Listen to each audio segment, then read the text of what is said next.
네, 여러분 안녕하세요. 저는 경영인증평가원이라는 인증기관에서 본부장 맡고 있는 경현다. 네, 오늘 동영상을 킨 거는 얼마 전에 상담을 하는데 저희가 인증을 했던 기업에서 있는 담당자분이 나중에 본인도 심사원을 하고 싶다라고 이제 문의를 주셨는데, 이게 저도 이제 뭐 심사원 교육을 받게 되면은 저희 회사에 수입이 생기니까 좋긴 하지만, 너무 사전 지식 없이 듣게 되면은 약간 이게 뭐랄까요, 그 장롱면허처럼 운전면허증도 가지고 있는데 운전 안 하는 사람처럼 그냥 약간 사기당한 기분으로 자격증을 방치하는 일이 생길 수도 있기 때문에, 뭐 제가 다 설명을 해드리고, 뭐 아직 나이가 젊으시고 하다 보니까 뭐 젊다고 심사를 못하는 건 아니지만, 지금 국내에 있는 심사원분들이 솔직히 이제 연령도 좀 높으시고 그만큼 그런 경력이 많다는 얘기겠죠. 그렇기 때문에 이제 지식을 쌓아가야 하는 너무 젊은 친구들이 덤비기에는, 덤빈다는 표현은 좀 그렇지만 너무 젊은 친구들이 도전을 하기에는 조금 이 시장 자체가 그렇게 순탄치가 못할 것 같아서, 직무적인 걸로 해서 경력을 좀 더 쌓으신 다음에 준비를 한다고 하면은 정말 충분히 도움될 만한 정보를 많이 드릴 수 있겠다, 이렇게 말씀을 드리고, 이제 뭐 교육은 받지 않는 게 나을 것 같다라고 이제 안내를 해드렸는데, 이게 참 웃긴 게 온라인상에 검색을 하잖아요. 자세한 내용들이 나와 있는 게 없어요. 설명돼 있는 게 다 이제 자격증을 따기 위해서 어떤 교육을 받아야 되고 어떤 커리큘럼이 있고 이런 거는 다 설명이 돼 있는데, 정작 이제 심사원이 되기 위해서 어떠한 과정들이 필요한지에 대해서는 자세하게 나와 있는 게 없어요. 그래서 오늘 같은 경우에는 이제 본인이 한 30대 초중반이라고 합시다. 어제 연락 왔던 그분은 이제 20대 후반이었고, 업무 경력도 이제 뭐 1, 2년 정도 되시는 분이어서, 저희 입장에서는 솔직한 말로 그런 분들이 이제 좀 경력을 좀 잘 쌓아가지고 30대 초반이나 중반쯤에 심사원 활동을 한다, 우리 인증원 소속으로, 그러면 정말 너무 좋을 것 같아요. 근데 이게 심사원 교육을 듣는다 하더라도 심사 활동을 하기 위해서는 그 심사 경력이라는 게 필요하잖아요. 뭐 자격증 시험 열심히 공부를 하시겠죠. 근데 ISO 심사원 같은 경우에는 실제 업체를 심사했던 경력이 중요하기 때문에, 자격증을 내가 얼마나 공부했느냐에 따라서 뭐 나는 이 정도 등급이 되니까 가야지, 이게 안 돼요. 그 심사를 받는 피심사업체라고 하죠. 피심사업체 입장에서도 너무 젊은 심사원이 오게 되면은 약간 조금 거부 반응이 있는 데도 있어요. 왜냐면은 심사원들은 기본적으로 그 경영자 면담을 해야 되는데, 경영자분의 면담을 위해서는 굉장히 조금 다방면으로 그 사업적 지식이 좀 있어야 되거든요. 그러니까 여러 직군에 관련된 지식이 좀 있어야 돼요. 그래야지 이제 뭐 대표님이 이런 말을 하면은 나도 옛날에 이런 업체를 한번 경험해봤었는데 이 업체의 애로사항은 이거더라, 그거에 대해서는 뭐 잘 리스크 관리하고 계신가요? 뭐 이런 식으로 좀 대화를 풀어나가는 능력이 좀 필요한데, 아무래도 사회 경험이 조금 적은 분들은 이게 좀 원활하지가 않죠. 이 역시도 ISO 심사원 분들 중에 여성분들이 좀 적은 이유 중에 하나이기도 해요. 그래서 오늘은 이제 본인이 ISO 심사원 교육을 듣는다고 생각을 한 그 시점부터 해서 어떠한 사전 지식이 있어야 되는지를 한번 설명을 드려볼게요. 자, 일단은 심사원 같은 경우에는 총 5단계가 있습니다. 첫 번째가 내부 심사원이라는 등급이 있고요. 뭐 등급으로 나누자면 그렇습니다. 내부 심사원이 있고, 그 위에 심사원 보라고 있습니다. 뒤에 보자는 말 그대로 보조라는 뜻이에요. 그렇게 생각하시면 됩니다. 그리고 그 다음이 심사원, 그리고 그 다음이 선임심사원, 그리고 그 다음이 마지막으로 검증심사원이라고 있습니다. 각각을 설명드리면은, 내부 심사원 같은 경우에는 본인이 이제 재직하고 있는 그 조직 내부적인 심사만 가능한 사람들이에요. 그 말은 즉슨 다른 기업에 가서 심사를 못한다는 얘기겠죠. 그리고 심사원 보 같은 경우에는 이제 심사원이 되기 위한 기초 단계라고 생각하시면 되는데, 본인이 심사 활동에 참여할 수는 없어요. 다만 심사원이 되기 위해서 필요한 경력을 쌓아야 될 거 아니에요. 업체를 심사 나갈 때 참가를 한다든가, 그런 거를 쌓아갈 때 심사원이 하는 업무에 보조 역할을 해줄 수 있는 그 정도 사전 지식이 있다는 거를 인정해주는 것이 심사원 보호라는 등급입니다. 그리고 그 다음이 심사원이겠죠. 이 심사원 같은 경우에는 이제 뭐 인증원이나 심사원 등록기간마다 틀리겠지만, 보통은 이제 심사를 나갔던 경험이 최소한 2개 업체이거나, 그리고 심사 일수가 5일을 넘어야 됩니다.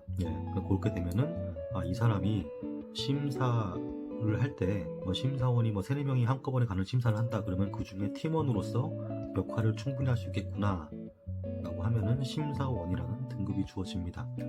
그 다음에 선임사원 같은 경우에는 이 심사원들을 아울러서 팀장 역할을 할 수 있는, 그리고 그 업체 심사를 할 때 중요한 핵심적인 공정들을 확인하고 시스템을 확인할 수 있다라고 판단이 되면은 심사원의 경력에 따라서 선임사원으로 등급 상향이 됩니다. 그리고 검증 같은 경우에는 어떻게 보면 최상위지요. 이분들 같은 경우에는 심사 활동은 이제 심사팀장으로서 다 진행이 가능하시고, 추가적으로 이 심사원이 선임으로서의 능력이 있는지, 자질이 충분한지를 판단하고 평가할 수 있는 사람이에요. 어떻게 보면 제일 위에 있는 분이시죠. 예.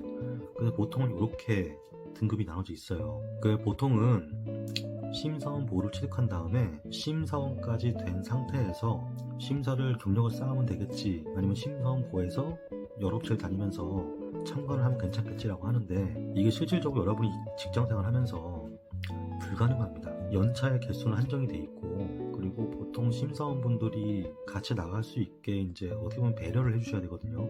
심사 나가시면 나중에 아시겠지만 업체 심사하는데 볼 게 굉장히 많아요. 그 회사의 매뉴얼, 절차서, 지침서에다가 기록 문서들도 확인을 해야 되고, 그게 이제 절차랑 맞는지도 확인을 해야 되고, 필요하면 이제 현장도 나가야 되고, 그렇기 때문에 솔직히 신경을 써줄 수 있는 시간적 여유도 안 될 뿐더러 뭔가 가르쳐 줄 수 있는 것도 좀 한정이 돼 있어요. 그러니까 옛날에 요리사처럼 어깨너머로 이제 배워야 되는 그런 상황들이 많이 벌어집니다. 널널하게 심사하시는 분은 안 그럴 수도 있겠지만, 보통 심사를 제대로 한다고 하면은 그게 조금 제약이 좀 많이 있어요. 그러다 보니까 이게 심사원으로 활동을 하기 위해서 요 정도까지 얘기를 드리면은, 그럼 나도 시간을 내서 한번 해볼까? 라고 생각을 하시는 분들이 더러 있으세요. 근데 여기서 또 제약사항이 있습니다. 자, 제가 만약에 심사원 자격증을 땄어요. 업체를 나갔다 오고 참관도 하고 하면서, 그럼 제가 심사원이라는 등급으로 심사원 등록기관에 등록을 하고 심사를 나갈 수 있느냐? 안 됩니다. 왜냐? 심사라는 행위는 본인의 했던 심사 결과를 가지고 이 회사는 ISO 기준에 부합한 경영 시스템을 가지고 있습니다 라고 얘기를 한 결과가 나오잖아요. 이제 심사했던 결과가 나오면은 그거를 ISO 인증기관에 통지를 해줘야 돼요. 그래야 인증서가 나오니까. 심사원이 본인이 아무것도 없는데 그냥 가가지고 나 자격증 있으니까 심사해야지, 이건 말도 안 되는 일이에요. 자, 그럼 어떻게 해야 되냐? 심사원 자격증이 가지고 있으면은 ISO 인증기관에 본인이 등재가 돼야 돼요. 그러면은 이제 생각을 하시죠. 이제 내가 심사원 자격증이 있으니까 이제 인터넷 사이트에다가 ISO 인증원 쳐가지고, 혹은 사람이나 잡코리아에 봐가지고 ISO 심사원을 이제 구하는 곳에 한번 전화를 해서 한번 알아보자 하는데, 솔직한 말로 이제 경력이 얼마 안 되는데 이 사람을 트레이닝 시켜주면서까지 심사원으로 끌고 갈 수 있을 만한 ISO 인증기간이 몇이나 될까 라고 한번 본인 스스로 한번 생각을 해보세요. ISO든 뭐든 다른 어떤 인증이고 다른 업무든 간에 대부분 다 본인 상식선에서 제한이 걸리고 그런 식으로 또 흘러가요. 상식을 깨부셔가지고 내가 이 젊은 나이에 심사원을 땄고 심사원으로 등록이 됐고 내가 아는 것도 많다, 그럼 나를 알아봐주고서 ISO 인증기관에서 연락이 오거나 아니면 내가 전화해서 등록하고 싶은데 그러고 하면은 그럼 다음부터 바로 나가시죠. 이런 데가 많을까라고 한번 본인이 한번 생각을 해보세요. 일단은 그게 쉽지는 않고요. 말씀드렸듯이 기존에 이미 너무 잘하시는 심사원분들이 많이 계세요. 예. 그리고 한 가지 또 추가적으로 아셔야 될 게 심사 코드라는 게 있습니다.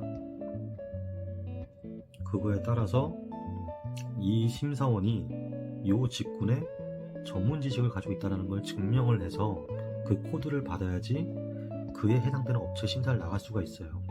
그러니까 심사원 자격증을 땄다고 해서 그게 끝이 아니라는 거죠.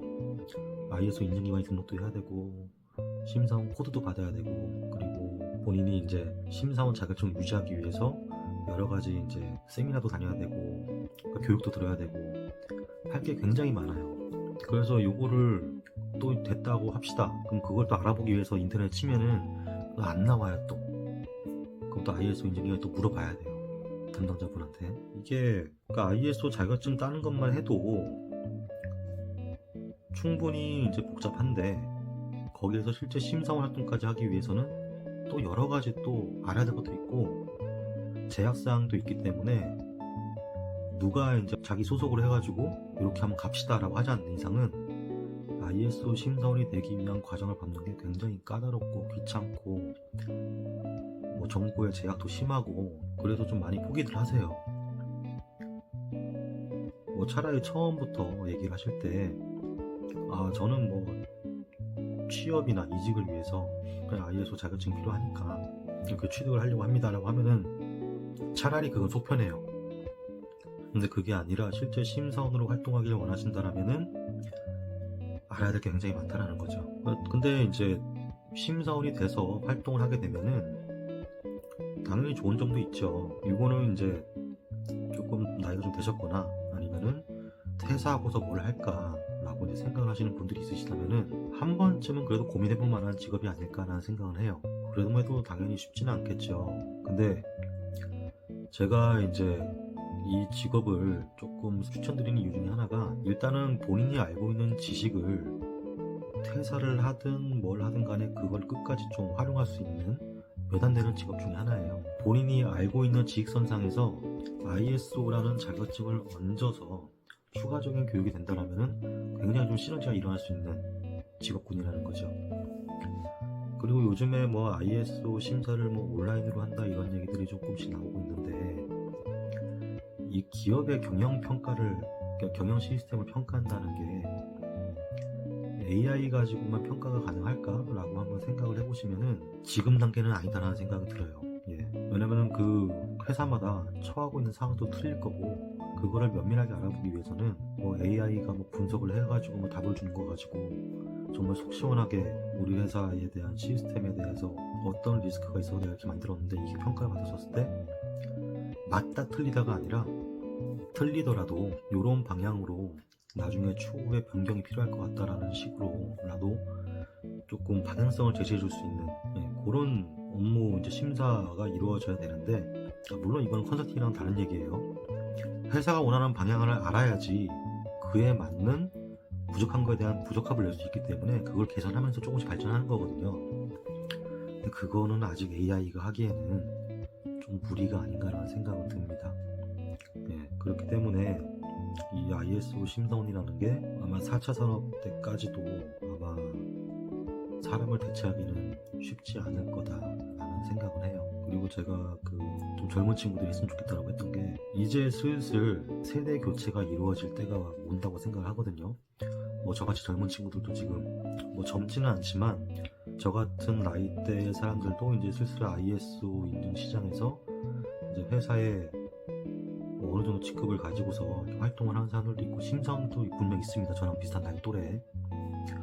그렇기 때문에 지금부터 들어오신 분들이 경력을 쌓고 전문성을 갖춰야지 나중에 이 ISO 인증 시장을 조금 바톤을 이어받아서 할 수 있는 그런 시대를 우리가 여는 게 아닐까라는 생각은 해요.